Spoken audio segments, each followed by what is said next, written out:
Hello and welcome to episode 1288 of The Sleeper and the Bust. It is Thursday, April 25th. I'm your host, Paul Sporer, joined this afternoon by Justin Mason. Justin, good afternoon, sir. Good morning for It's me still still. morning for you. That's right. It's Yeah, that just for about 20 more minutes. crossover time there. Yeah, about 11:40 for you. 19 years sober for the man. Is that today? That is today. It is my sobriety Congratulations, birthday, brother. 19 years. Thank you. Went and got my chip and kind of enjoying the fact that for the 19th year in a row I've been draft eligible in the NFL draft and not gotten drafted. Tonight could be the night. You never know, right? Tonight could be the night, man. I'm holding out hope for you. I Me don't know how too. many picks my Lions have. I haven't looked at everything yet, but I'm holding out hope for you. Tonight's the Washington's night. got a ton of picks Your and I Commanders could take you, yeah. yeah, I mean they could ruin the lives of 10 young people. It's going to be really fun. A lot of lives ruined tonight. A little bit of a shorter one on Thursday, as you just kind of plan for those, y'all. They're going to be like a little bit shorter on Thursdays. But I have a fun topic for us. We're going to talk about some players and kind of figure out, maybe make our decision a little early here. Obviously, it is still very early. It's April 25th. As to whether or not this is a superstar breakout or a fast start. We got some guys that are doing some big things right now. Do we believe it can really hold, and to what level, right? If we say yes, it doesn't mean they have to be this guy the rest of the way. They can still come, if they're toting like a 2.25 WRC plus, I don't even know if anybody's that high, but you know what I mean? Like it can still come down and be the full scale breakout, but I want to see where we're at. In fact, nobody does have 225. 208 for Shohei Ohtani is insane. He's basically two I've heard league he's pretty average good. players. I mean, it's Yeah. unreal. And Betts at 205. So those two on the same freaking team, The Dodgers utterly may be good this insane. year. They're halfway decent. The funny thing is they haven't even really kicked into gear yet. They're kind Yeah, of treading that's water at 15 and 11. And, they'll get pieces back health wise. They'll probably add pieces as the season goes because now they have like 14 catchers in their system that they can easily trade since they signed Will Smith to a long deal. It's absolutely nuts. And then we'll get into some mailbag questions. Depending on time, it might just be one, but we're definitely gonna get into one for sure. And then we got a couple others that we might get into as well. But let's start with these breakouts, and let's start with somebody that you really loved last year. I can't recall 100% where you were this year with regards to drafting him now that the price skyrocketed. But your boy CJ Abrams had the big breakout last year. I saw some dumbass, Powell Sporer, put him on his fantasy busts chart. Who is this dweeb, dude? Who is this freaking geek, dude? He has Ellie De La Cruz there, too. No, clearly I was not paying. My biggest issue was that even when Abrams was busting out last year with all the steals, the bat was pretty pedestrian at a 752 OPS. Fine. If he's good, if he's awesome this year, cool. I truly, and I'm not saying this just to like counter that I might be wrong, but if Abrams and Ellie really do break out this year, great. I would love to. I'll watch them every night. I already watch like every Reds game. They are can't miss baseball for me. So I'll gladly be wrong on them. But I was out on Abrams at his price point, which was like third, fourth round. But he's coming out swinging. In fact, the steals aren't even really there yet. 4 for 6, which is fine. But it's the 6 bombs and 1013 OPS that has Abrams running sky high right now as the 21st player on our player rater right now. Is this a superstar breakout in the making, or just a fast start and he's going to kind of mellow out and be good but not great, or even bad if you think there's going to be a total flop? Where are you at on your boy Abrams? And did you get any shares this year? I can't recall if we've discussed that. I think I've got one or two kind of early shares before the price really got kind of crazy. I couldn't rationalize taking him in the third or fourth rounds of It was drafts. it was It's tough, just man. it was I loved him. I mean, he is the main reason why I won my auction championship league last year because somebody dropped him like at the beginning of June and I picked him up. And he went on to just like absolutely kill it, stealing Which crap ton of bases. as we've pointed out, that was a viable drop. Even Yeah. with obviously the benefit of hindsight, you say you don't drop him. But at the time when you're analyzing things, he was in the 600s with his OPS. Nothing really doing there for CJ Abrams, even in a 15 teamer. What are you holding on for? If it was sometime in mid June, he's toting a 6.25 OPS hitting 215 with it's taken forever to load, but like a handful of stolen bases. Who knew he was going to rip like 35 SBs the rest of the way? So I don't even roast the people that cut him. There was a No. sound process there. He just happened to pop off. But then the price rises from waiver scoop to third, fourth round foundational player. We both bow out. What is it looking like now, 3-4 weeks in? So can he continue to do similar things to this? Like, I think he can, because I think he showed it last year. I mean, from pretty much like middle of June on, he was unbelievable, right? And uh he's doing it again, and he's doing it very much in the same way, which is like being an aggressive swinger. He is walking more, but I think the walk rate is actually uh really if anything's going to fall apart, it's the walk rate. Because I mean, he's swinging outside the zone 46% of the time. Like he is not being patient. He's actually being more patient in the zone, which is actually weird that he's being rewarded for that with a really high batting average. I honestly think he's probably closer to a 260 hitter than he is a 300 hitter. Uh, Okay. I'm not like a massive believer in CJ Abrams' power. Um, the max exit velocity, which of course can change quickly, is 3 miles an hour lower than last year. But even like if you just look at the average exit velocity, it's up like a mile per hour, and it's in a pedestrian range, 88 miles an hour average exit velocity. I think he's getting lucky. He does make good contact in the zone, so when he does swing in the zone, he makes good contact. So I do think that he can outrun, you know, like a complete cratering of like a batting average. But to me, like like I said, I think he's 260, 270 hitter. I think he will steal bases at a prodigious rate at some point. It's hard when you're just jogging around them to steal them. Like they don't let you steal bases when you're on your home run trot. But I think that the power comes back down to earth a little bit. I still think he's maybe like a 15 to 20 home run hitter with 45 plus stolen bases, but the batting average around 260. So I think he's going to be really, really good. I don't think people are going to call him a bust at the end of the year, but he's not No. this good. Okay. And I think that's fair with CJ Abrams that he's not going to stay at this level. 22% homer to fly ball rate, essentially 2x what he did last year at 11%. In fact, literally 2x. And you got to figure that that's going to come down for some of the reasons that you said, where he's not really striking the ball that much better. His barrel rate is up, though, so that certainly helps. But yeah, this just seems like some run hot right now with the 6 bombs in 91 plate appearances. Projections have him for about 15, 16 more homers and upper 20s to low 30s more stolen bases. Yeah. So then you're looking at like 22, 35. And they have him for about a upper 250s, low 260s average the rest of the way.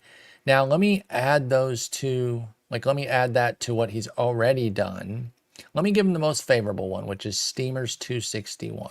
Let me do that really fast here. It's 154 hits. That probably So gets that him would to be like 278. 266 average is what it would Oh, be. okay. So yeah, so if it's a 266 average with 22 homers and 35 steals, where would you be on CJ Abrams as the third, fourth round pick? How would you feel there? I think that's fine. Like, I mean, honestly, I think that's I would like say that probably worked out. yeah, it probably worked out pretty well. So, like, I mean, if he can, my question becomes like, in order to get those 30 plus stolen bases, like, does he need to stop hitting for that power? Because he's not Well, going to walk a ton the rest of the way, especially with swinging stop outside the hitting zone more. homers. Yeah, it's like I think some of those stolen bases are coming at the cost of like these extra base hits. So and I would project him to stop getting so many homers. Like I think the power projection rest of the way is a little bit high.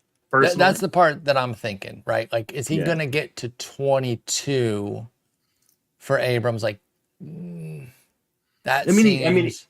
he's at 6 right now, which is insane. Like I could bring up my projections probably fairly quickly. So let me see if I can. I bet you I only projected him for like 15 home runs, and he's already at 6. So Yeah. like my projection is already off.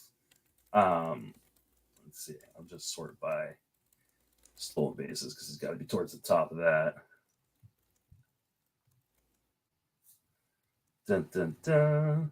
Sorry, I should be filling in that gap there. I was typing out something real fast. But yeah, I'm looking at, I'm just, this is probably just a hot run here. And no one's extrapolating this, right, with CJ Abrams, which I do appreciate. Even his biggest proponents aren't out there saying, oh my God, I think I'm going to get 30-40 this year, which is good.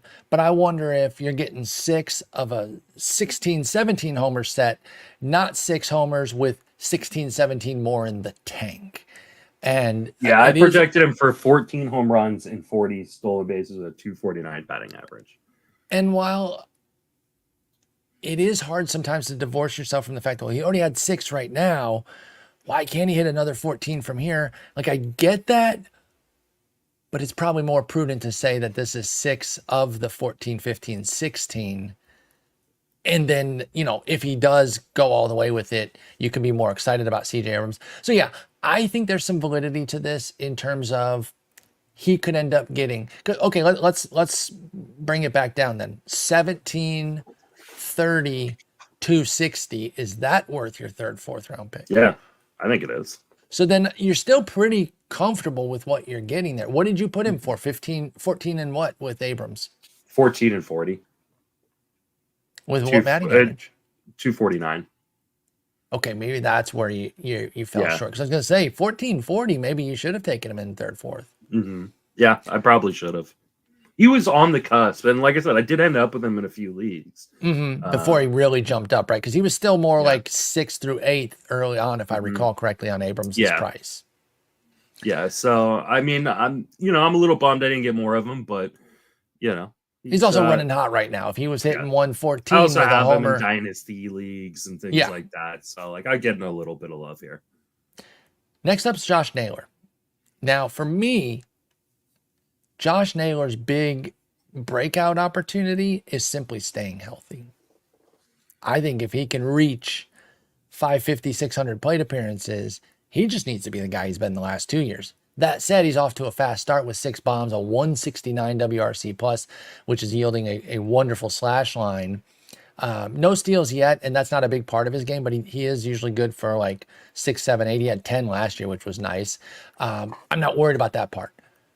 Can Josh Naylor come through with a big breakout and go, 36, 300 type of guy?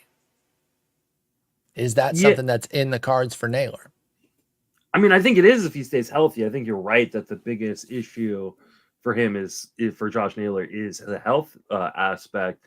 It also, I mean, is to kind of continue the gains we saw last year in terms of hitting versus lefties. And so far he's doing that. He's hitting like 364 versus left-handed pitching, though he is running a 400 BABIP against them. So I mean, that's probably going to come down as well. But I mean, last year he hit 299 versus left-handed pitching, and they started to really let him play, especially towards the end of the season versus left-handed pitching. And they're continuing that this year. So I think the combination of he has made, clear improvements versus left-handed pitching, and now he is, he's healthy right now. If he can stay healthy, I think he is up for a breakout. This is a guy that I do wish I had gotten more shares of. He wasn't a big target for me because there was a part of me that was afraid that maybe last year he was just, kind of lucky against left-handed pitching, and that's the reason why. Because let's see, I guess I probably shouldn't have. His BABIP was only 308 versus left-handed pitching, so maybe I should have been a little bit more on board. I think I missed the boat a little bit on Josh Naylor. He was not a target for me. It should have been. Yeah, and he's somebody I've liked in the past too, and he just got caught up there where I just wasn't going for him.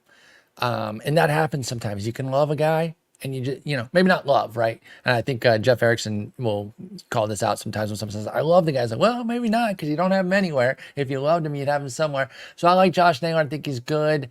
But I think I missed the boat too, because I really do believe, and what I love, this is usually the profile I love, when the skills are locked and loaded and all you're really hoping for is the playing time. Like, you're only wishing on health, which can be tough too. It doesn't mean it's going to come through, but the breakouts when you need a guy to do this X, Y, and Z at the dish, those are the tough ones, right? Oh, you need Ellie De La Cruz to take more walks, to be better and swinging outside the zone, et cetera, which, by the way, he's doing all of that.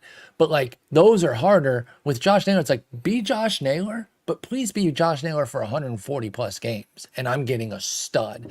And I think the biggest miss for both of us, that since we did like him, was the fact that at his price point, he could have just repeated and it wouldn't have killed us.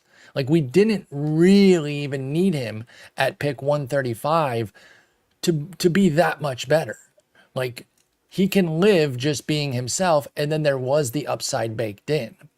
I think I had other targets at first base that I ended up Yeah. going for. And there were so many guys at first that were going later that I was just like, why take Josh Naylor in the top 150 or so when I can get, 30 picks later, I can get Pascantino, Vinny P. or I knew you were can, gonna say him because I'm right yeah, there with you, and he's you doing know, fine, by the way, right? yeah. Like, I don't Remember even when want to say, everybody wrote him off and I after was gonna say, five I weeks? don't even want to say he got off to a slow start because I don't believe that. It was 10 games that weren't good. I don't consider that a slow start. But yeah, people were asking about, do I cut Vinny P? And now he's at 4 homers and a 130 OPS plus. So we could get a very Josh Naylorian type production from Vinny P just without the speed. You know what the crazy thing is with Josh Naylor is that he's actually getting unlucky. Like Really? his BABIP is a little bit low. Like his XBA is like 336 right now. Like he's actually getting a little unlucky. So He like will it's fight the all, ball. yeah. Well, I mean, and he'll stab someone. He's done it before. Absolutely. Himself. I cannot think Unfortunately. about Josh Naylor. No, it wasn't With himself. He stabbed a teammate. Oh, it was Adam Eaton who stabbed himself trying to open a DVD. Yeah, That's what I no, was thinking of. yeah, Yeah, well, I mean, no, you see Josh Naylor on the field. Are you terribly surprised that he stabbed somebody? no. But I cannot think of Josh Naylor without thinking about that story of him stabbing his teammate in the minors. That is really, really insane, right? Like how he got another chance on two Yeah. different organizations is mind blowing, mate. But I mean, I guess sometimes I guess that overcomes. exactly, and it explains why he's on different organizations too, Yeah, right? exactly. Who did he stab? Do we remember? I honestly don't remember. It was I'm they looking it they up. called it a prank gone wrong. Oh, yeah, that's exactly what it was. It was Stone Garrett. Oh, A name player here. yeah. Wow, that is crazy. Not many details here, just prank gone wrong, like you said. I guess, like, we don't know. But if that's what it is, and that was acceptable enough that, he's still in the league and They did all that. trade him like right away too, though. Like it was like he stabbed the guy, and then he was not on. I think it was the Marlins. The Marlins, yeah. The Marlins again. He was on. I On San mean, Diego. What the fuck is a knife prank? Yeah, that was always my question. It's like, in the quote here. Yeah, Knife prank. Yeah, I'm trying to figure this. I'm not getting much other info, but we don't have enough time to dive into the quote unquote knife prank. But I'm in on a Josh Naylor breakout. I really do believe that, again, even if it doesn't come through, you're fine, even with what you paid. But you could really have something here like a 30-10, 300 type of season with good runs and ribbies, especially if Cleveland keeps going. Because I know people are kind of, not everyone, but there's some people out there that are like, oh, they're frauds. They're not going to stick around. Not at this clip, 17-7. But I think they're still going to be good. And I think the offense could actually carry this year. We know them as a pitching organization, but with Bieber out, Gavin Williams just had a setback. McKenzie's wrecked. Like, it could be Tanner Bybee and a merry band of idiots, but the hitting could absolutely sustain them. Ramirez hasn't even gotten going yet. Naylor's been cooking. Jimenez looks better. Kwan looks excellent, although he'll probably smooth out. He'll have his ebbs and flows where all the hits are falling and then they aren't for a little while and then they're falling again. Estevan Florial has been out of nowhere excellent so far. And Gabriel Arias, David Fry, like, they got some guys. They got some guys who can hit. So I like Naylor. I think he's a stud. I would certainly hang on to him. I'd even buy high, because I don't think you have to pay more than draft price. I think you could get him for something in a top 150 pick type range. Here's one. This is for your ball club here, so I'm sure you're keyed in on what Patrick Bailey's been doing. But for those that aren't, he's having a hell of a start to the season. It's 71 plate appearances, so it could go south in a hurry. But so far, 300, 371, 483 with 2 bombs and a steal. We're not putting much weight in the steal. That could be his lone one for the year, or maybe 3-4, whatever. But the big batting average, maybe some punch. Are we seeing something here from 25-year-old Patrick Bailey? Yeah, and he even said like after the game where he stole that base, like it was like they saw who the pitcher was on the mound, And and took advantage. and that the pitcher was not paying attention to him at all. So he just took off. Like he Is just that how Reese Hoskins got a steal today? I'm just looking at this right it now. might be. So I mean, I think what Patrick Bailey is doing is somewhat legitimate. I don't think he's going to hit 300, but I do think that he's kind of naturally like a 270, 280 kind of hitter. I'll take Makes a that lot behind of the good dish. Yeah, he's a really good hitter. You know, in terms of like zone contact, doesn't swing outside the zone, 11% swinging strike rate. You know, and he just kind of knows what he's doing. The real big gain for me is the walk rate. Like when I saw him last year, I was like, man, this guy should draw more walks. I don't know why he doesn't. Agreed. And so seeing the 10%, it's actually 11% walk rate with a lowered a strikeout rate, I think is more in line with what he should have done last year. So this all feels very believable for me. He's never going to be a big power guy. He doesn't elevate the ball a ton, but he's kind of a gap hitter who can get on base with a walk as well, and will provide a good average. So, like for me, he was a huge target as kind of like a low end C2, and I'm probably moving towards the top end of that C2 territory. Totally agree with that on Patrick Bailey. I co-sign. And to your point about being more of a gap god, 30s in all the line drive, ground ball, fly ball. Just kind of almost an even split. 33 line drive, 36 ground ball, 31 fly ball. So he's playing into those gaps, and he's a switch hitter. So in San Francisco, sometimes he's going to have to deal with that tough right field. Other times he might go yard in left field because that's a little bit easier, but he can shoot those gaps and just go crazy, you know, getting doubles, maybe even some triples, because he's not totally slow. He's not fast. He's not fast at all. But if you hit it into that triples alley, I could get a triple in San Francisco. So you might even see some random triples from Patrick Bailey just based on how well he hits. No. Reagan's I know getting you're watching fat, Reagan's. Yeah. Yeah, that's unfortunate right now. I wasn't sure if this one was even going to get played. And now I mean, the rain is coming down, but they're going to get through 5 at least. Like this is going to be a game. 2-1. You know, I know, but it's bases loaded, 1 out. So He's a ground ball away from getting out of this. Look at the positive, Justin. For God's sakes, you're 19 years sober. Let's look at positives today. I didn't get here by staying positive. I got here by being afraid of everything. He's a ground ball away from getting out of this sucker. We'll see. We'll see if that happens. All right.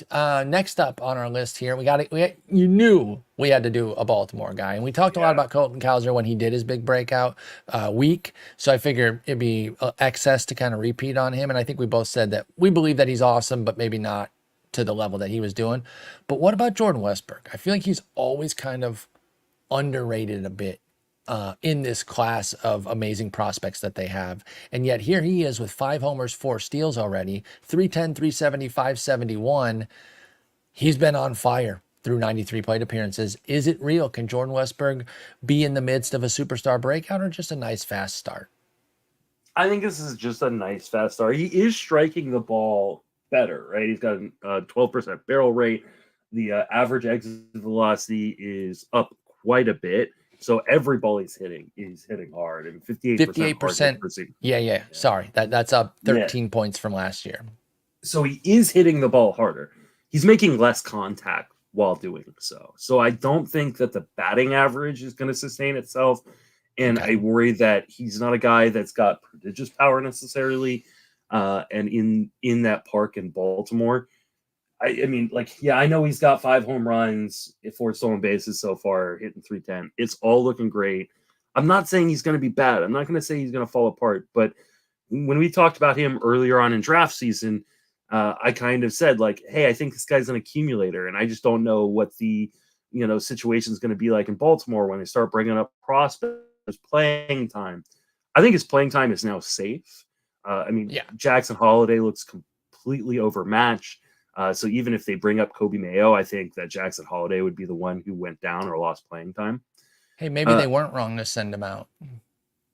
Maybe not. So, I mean, he is super, super young. I think Jackson Holiday is going to be fine long term. But absolutely. By the way, I'm not implying anything to the contrary, just so we're clear. Clearly, he just needs a little bit more seasoning down in the minors. So I think Westberg is going to be good. And but I still think he's an accumulator. I still don't think that he is like a superstar. And I think some people are looking like, so NFBC just announced they're going to start doing kind of gladiator drafts, like rest of the season gladiator drafts, in season starting, I think next week, on fun.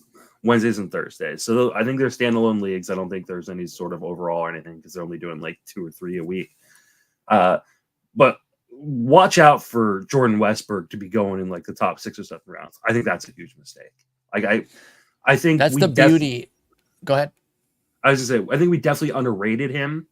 But now it can swing back the other way. But now it's going to swing back the exact opposite way, which is like he is not going to be a guy who like is a superstar, in my opinion. I think that's fair. I am on the fence here, so I'm going to lean no because I'm going to stick with my preseason, my priors, if you will. I've always wanted to use that phrase. I'll stick with my priors. I don't even know what the fuck that means, but I will stick with mine.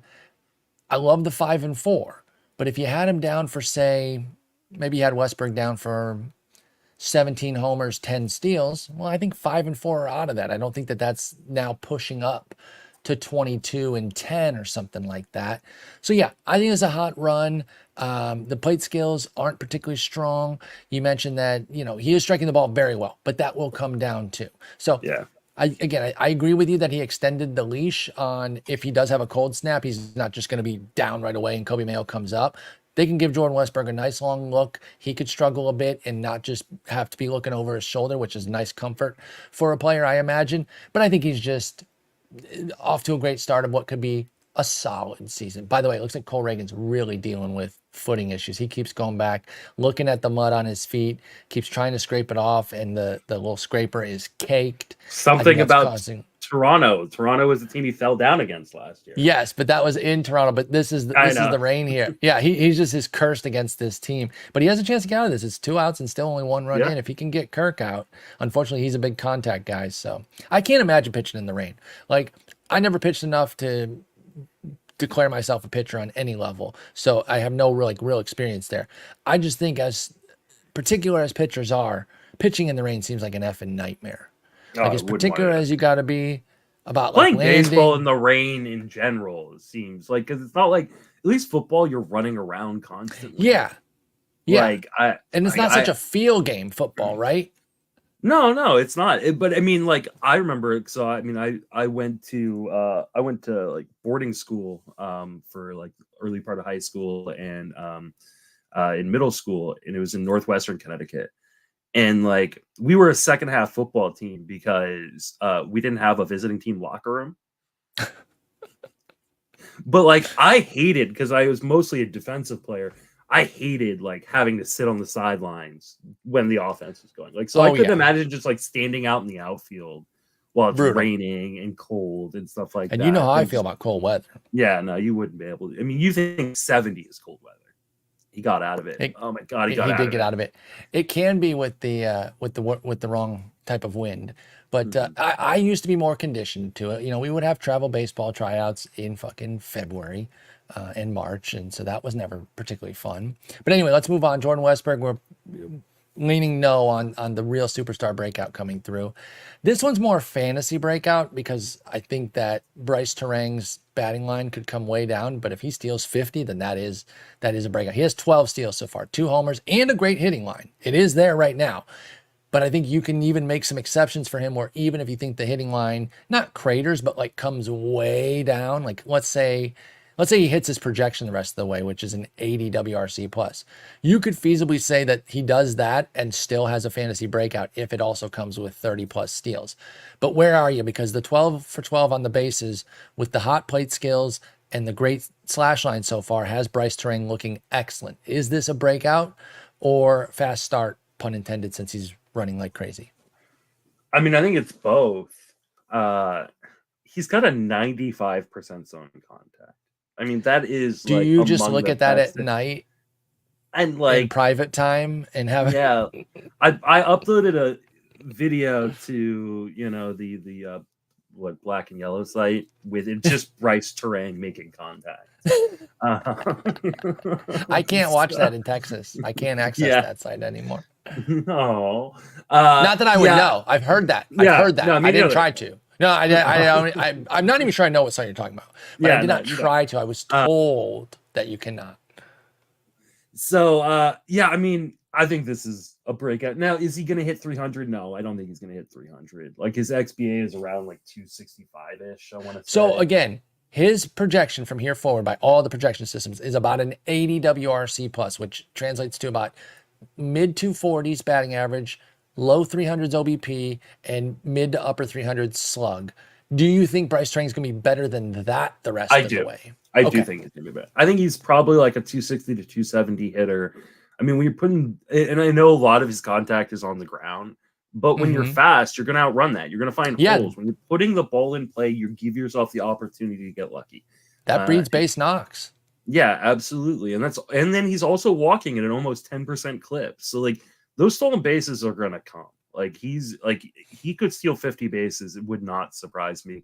And he's a really good defender. So like he's not going to lose playing time, and right now Milwaukee's good. Like I sold Milwaukee short. Like I don't know that they're going to stay this good, but I absolutely sold them short with the way they've started the season. Now there's still a lot of questions in that rotation, in that bullpen. Agreed. So I don't want to victory lap too hard. I like Milwaukee though, but 15-8 is definitely surprising even for me. But I like what they do over there, man. Yeah. And they're the third highest team in stolen bases this year. So to your point about Terang continuing to run, like that's still going to come even when the batting average dries up a bit. But if he's in 260, 270 with a 350 OBP, 340 even, that's getting on base way more than enough to keep the bases churning. So I'm excited about Terang if I've got him. I will say, and I don't say this to like diss Jason Martinez, who runs Roster Resource, but I was off the Terang train because we had him as like a bench guy with the potential to get knocked out. There was a lot of talk. It wasn't just Jason. There was a lot of talk that he wasn't going to make the opening day roster. Yeah, and because like Jason doesn't just make that up. So the news there, and I always reference Roster Resource. I'm like, oh, I don't even know if this guy's going to make the team. I'd rather go for Joey Ortiz than Bryce Terang. Well, it turns out both of them made the team. So they got a great infield defense between Terang, Adames, Ortiz. What a set there. I don't know how good Jake Bowers is over at first. That's who's playing there right now. But like the other three infielders, and that helps the pitching, by the way, too, right? Because it is Freddie Peralta and a merry band of idiots. Yeah. Wade Miley, we hardly knew ye. I know he got hurt right away. But those bums they're getting boosted by that brilliant defense. So that certainly helps. But yeah, I like Terang. I would stick with him if you got him, that you found a stolen base gem. Unless you're flush with SBs, then you could dangle him out there and see what you can get. All right, our last one here, our boy, Michael Busch. First off, he has been our boy over the years, but I'm gonna back away from the our boy a little bit in that I didn't get him enough. I was foolishly worried about getting Mervis again. And I know I shouldn't have let that affect me, but I did. And so I have one Michael Busch share. Now I don't have a ton of leagues, but I have one for a guy that I think I had 7 of last year. So I still love him. I'm rooting for him, but I can't claim my boy too heavily when I don't have enough Michael Busch shares. But he's got 6 bombs and a 148 WRC plus. What are we looking at with our boy, Michael Busch? Is it the breakthrough? Is he going to hit? I think for the breakthrough, we got to go 30 bombs. Is he going to do that? I think he is. I mean, he's got above average zone contact. He's swinging outside the zone just a little bit over a quarter of the time. Only 11% swinging strike rate, 45% hard hit rate, and 18% barrel rate. Oh my God.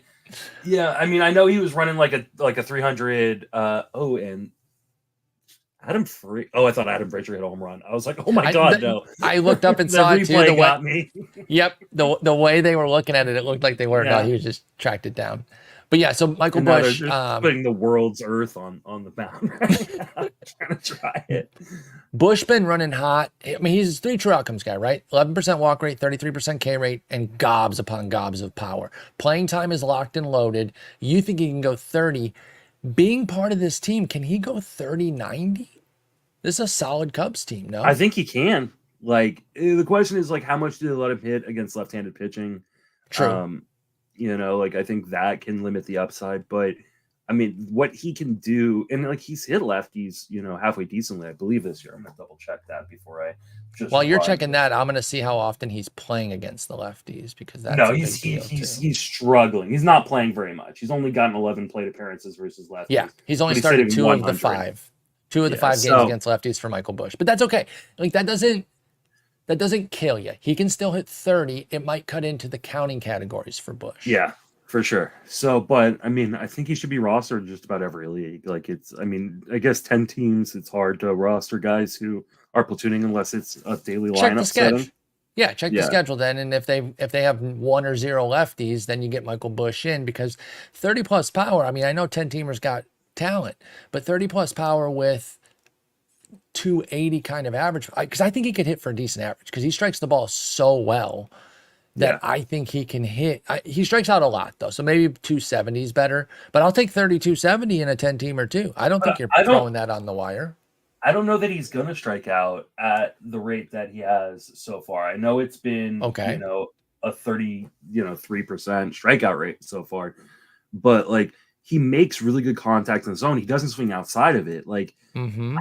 I think he's actually going to, and like I said, the swing strike rate I think is at around 11%. Like Yeah, I think which he's is good. probably a 25% strikeout guy, which is fine. Like for a power Absolutely. hitter like that, like I will totally take that. No, I'm totally a buyer. Like you and I talked about, I can't remember if we talked about it on air or not, but like somebody in one of my dynasty leagues where I've got Michael Busch offered me Jesus Luzardo, and I need pitching in that Mm-hmm. league. And I turned it down. Like I was close. I was, because I really do need pitching, but I don't like Luzardo that much.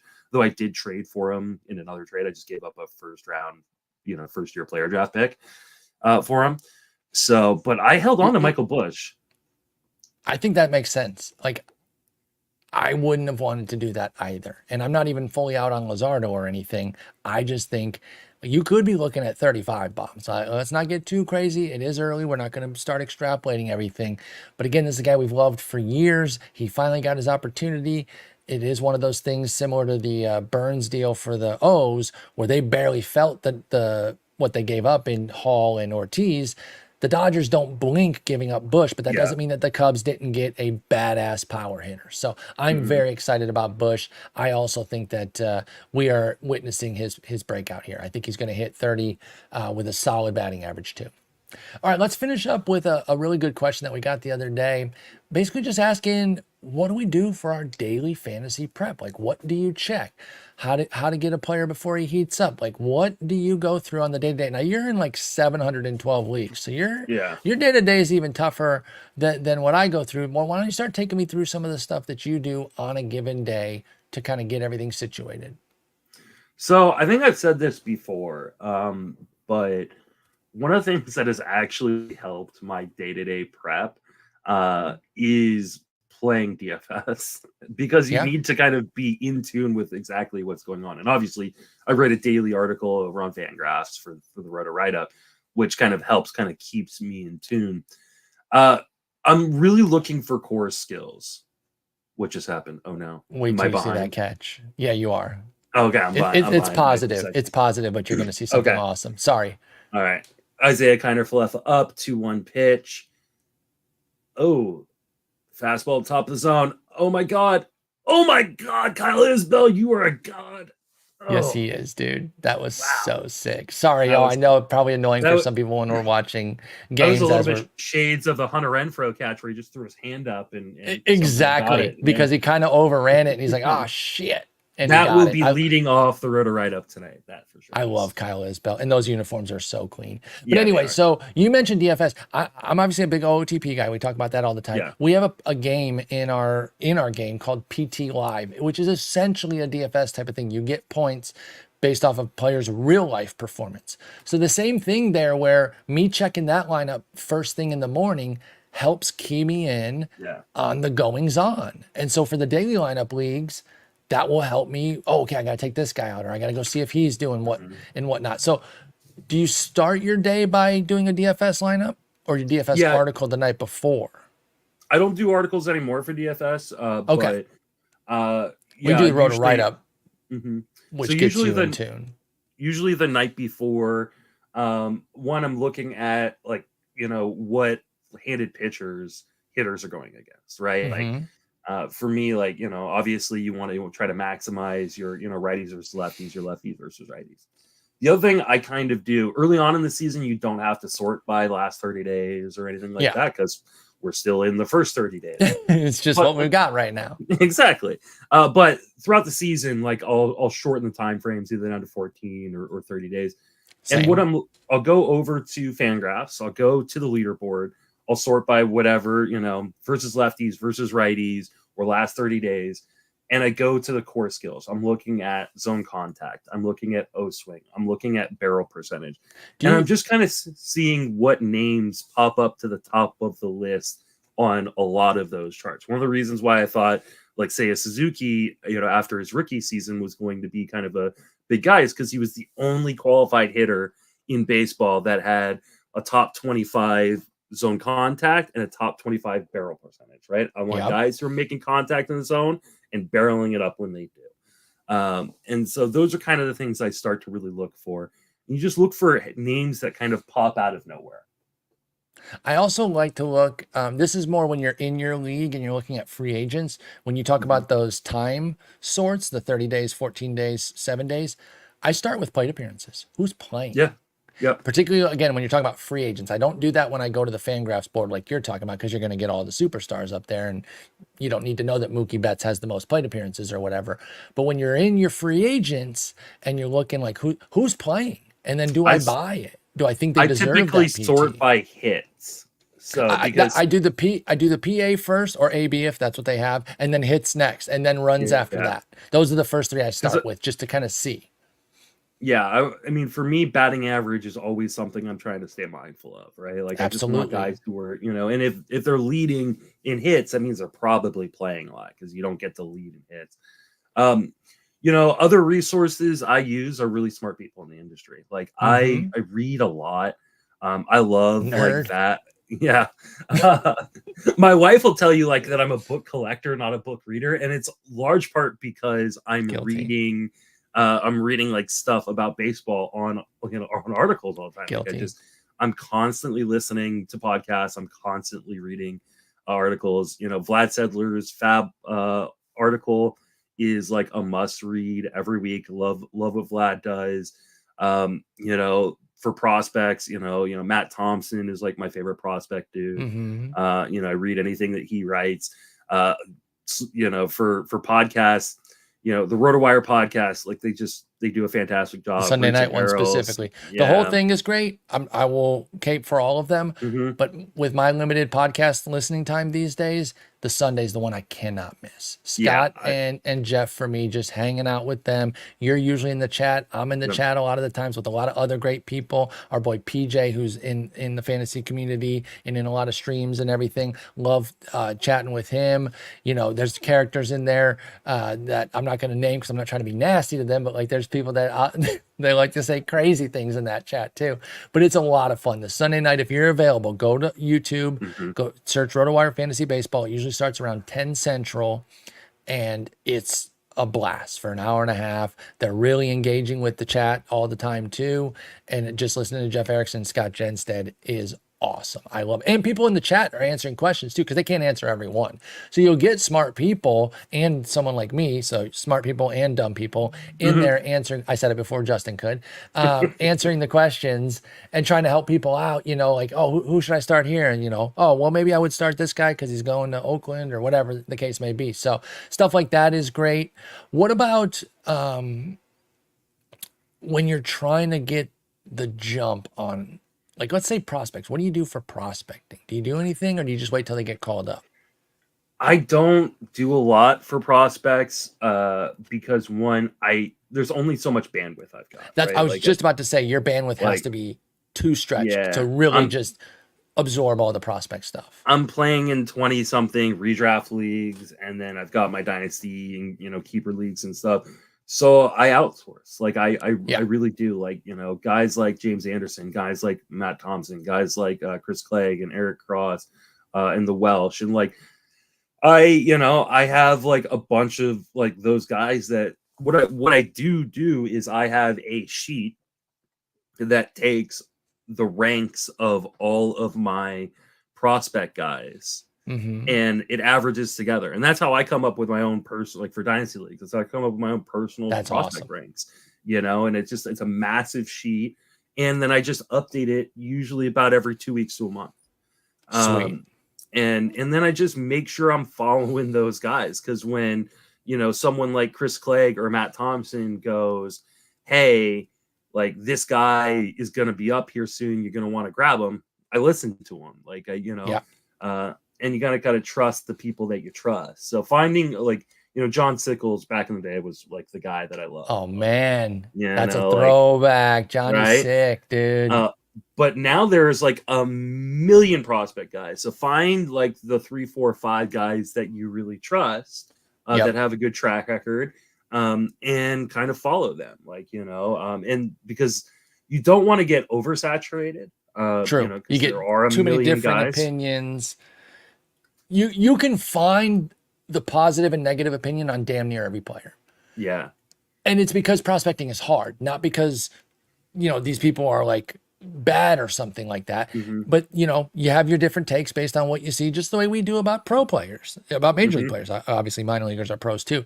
So, yeah, follow the guys you like. James Anderson, you mentioned, Matt Thompson, Chris Clegg, the Welsh. Like, Drew that kind Wheeler of, is another guy, like, and I don't want to like leave anybody out because there are yeah.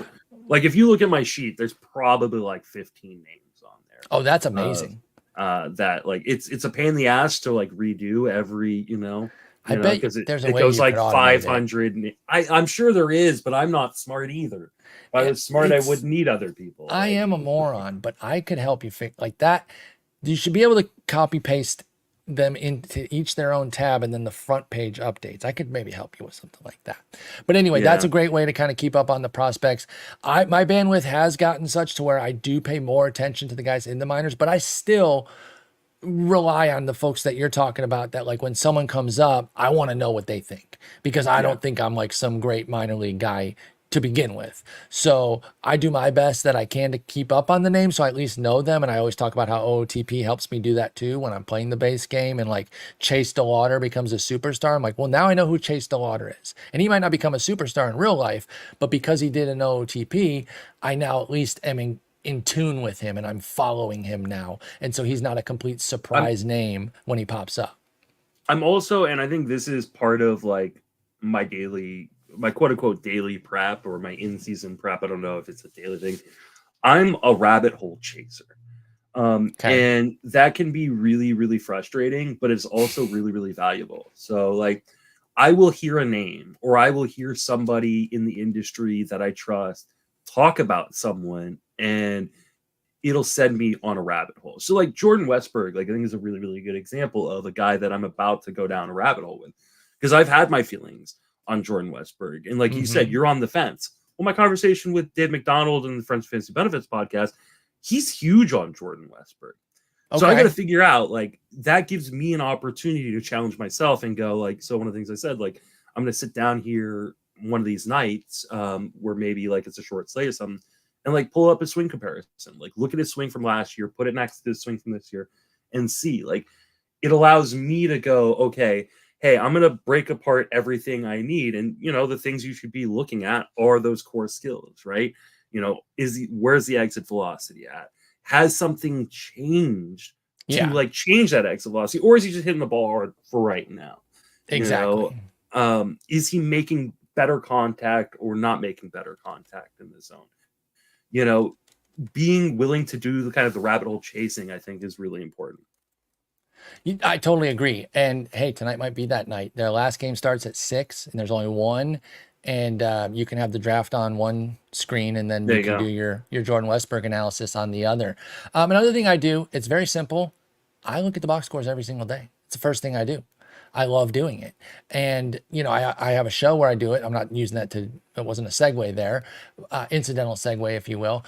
3 days a week, Monday, Thursday, Friday, where I go over the box scores on my stream, twitch.tv/sport. But every other day I'm going through them too. I love just, it keeps you in tune with things. Oh my God, this guy has 7 steals. And then like you're talking about rabbit hole, it'll lead me to say, I got to go look at this. Now I got to see what the hell Bryce Terang is doing. How does he have 80 Gorillion steals? By the way, did you see the play that Varsho just had on I Isbell's hit? didn't.